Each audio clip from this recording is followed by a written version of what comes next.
Is the magic back after the highly lambasted The Crimes of Grindelwald? Let's find out. Hey guys, welcome back to Adlib Talk, and this is my review for Fantastic Beasts: The Secrets of Dumbledore. As always guys, don't forget to leave a like on this video if you enjoy it, and please do consider subscribing. So, The Secrets of Dumbledore is directed by David Yates from a screenplay by J.K. Rowling and Steve Kloves.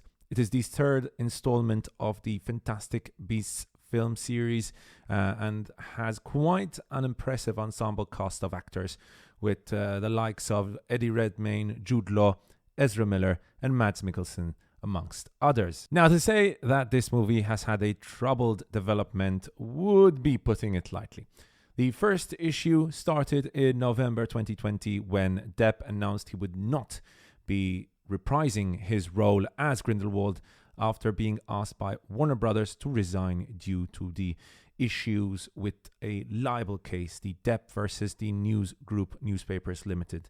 And a few days later, it was then announced that it would be Mads Mikkelsen to replace Depp as Grindelwald. The second big controversy was that of J.K. Rowling herself, who, I'm not going to get into details here, but has stirred up quite a storm with some views on gender, on sex, together with many comments about transgender people, which have not been liked that much by the public. Finally, recently we had the Ezra Miller controversy. On March 28, 2022, Miller was arrested in Hawaii following this physical confrontation with patrons at a karaoke bar.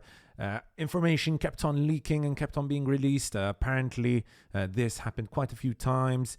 He was arrested.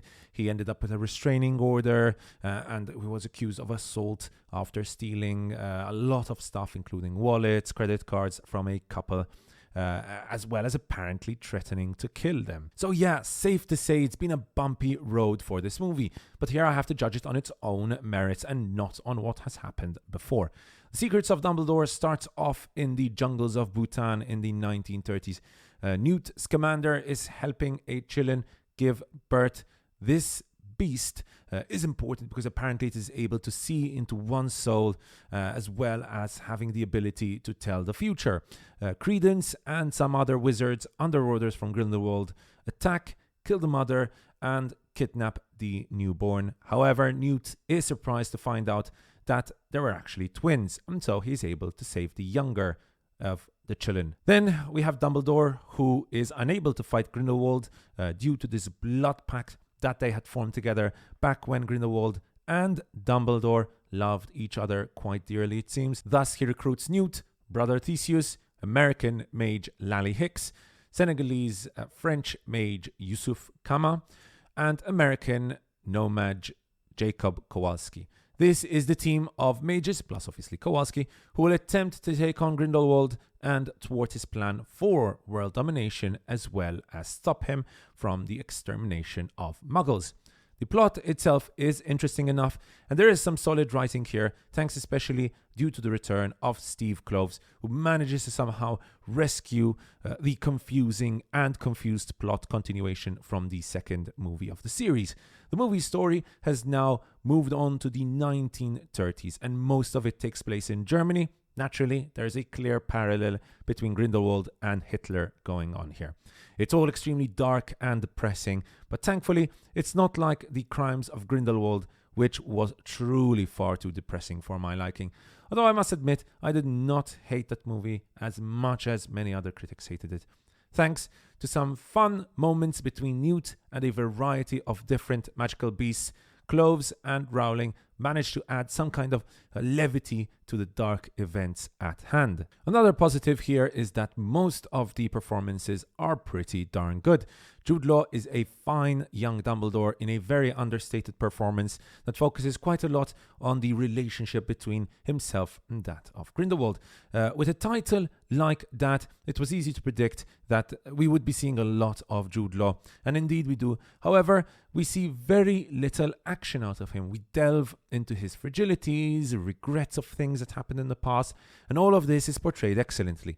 On the other side of the ensuing conflict, there is Mads Mikkelsen's Grindelwald. Mikkelsen is one of my all-time favorite actors for a reason. The guy just fits perfectly as the antagonist. Gone is the shouting and Captain Jack Sparrow style for Grindelwald we had with Johnny Depp. As much as I like Mikkelsen though, I must admit that the writing for his character did not do him justice, as we see very little villainy from him, although that seems to be reserved more for the fourth movie of the series. Still, that was one of my big disappointments out of this movie. The rest of the cast are okay in their roles. Eddie Redmayne is a young Stephen Hawking yet again in his role as Newt Scamander, and yeah, I guess he's fine, although again, it has to be said, just like in the second movie, his character does feel a bit of a waste since he really does not have much to do. Ezra Miller's character Credence is also given little screen time here, and I wonder if that is consequence of the controversy mentioned prior. Finally, Dan Fogler brings about most of the laughs from the movie, although I'll be honest, his kind of humor isn't really my favorite and doesn't really work on me. But I know a lot of the crowd enjoyed his kind of humor. Finally, I must say that visually the movie is stunning to look at. The production design, the effects are all really well done. The settings are also designed really well. There is a certain element of globe trotting here as we visit a variety of different places in the wizarding world. Seeing the Ministry of Magic of Germany was a great experience. It's always fun to see what these kinds of places look like outside of the British setting. The climactic scene of the movie, filmed in Bhutan, is extra special, however. There really are some beautiful vistas in this movie. I must say it was also great to be back in Hogwarts, if for a little bit. Now on to the negatives. The movie's pace is somewhat slow and is a little bit too slow for me. I can understand the intentions behind the movie, and just looking at the title will explain that really well. The movie is all about Dumbledore and Grindelwald's relationship, and whilst this is all portrayed really well by the actors, I still do not feel like I have truly clicked with this set of characters the same way I did all those years ago with characters like Harry, Ron and Hermione. What might not be helping the whole affair is just a lack of magic, both in a metaphorical sense but also in a quite literal sense. We see very little magic throughout the whole thing. A small moment during a particular action sequence, for example, very reminiscent of the Fred and George pranks, brought about a lot of excitement from the crowd in the cinema I was in. We want more of these fun moments in the movie, which are dearly, dearly lacking. Everyone is so somber, so serious, that it does sometimes feel like most of the fun has been sucked out of this franchise. Also, small pet peeve of mine, but does Newt cast any other spell apart from Accio? It's this lack of spark that really hinders my enjoyment of this movie. On the surface, everything looks great. The performances, the story itself, the visuals and design, the production values, which are sky high. But deep down, there is a lack of spark, a lack of real fun that is so sorely missing. And for that reason, my rating for Fantastic Beasts: The Secrets of Dumbledore is a mediocre 2.5 out of 5. And my recommendation only if you are a big Harry Potter fan. In which case, you probably already went to watch it last night. Thank you so much for watching, guys. I hope you enjoyed that review. And if you did, don't forget to leave a like on this video and please do consider subscribing. Cheers, and I'll see you guys next time right here on Ad Lib Talk.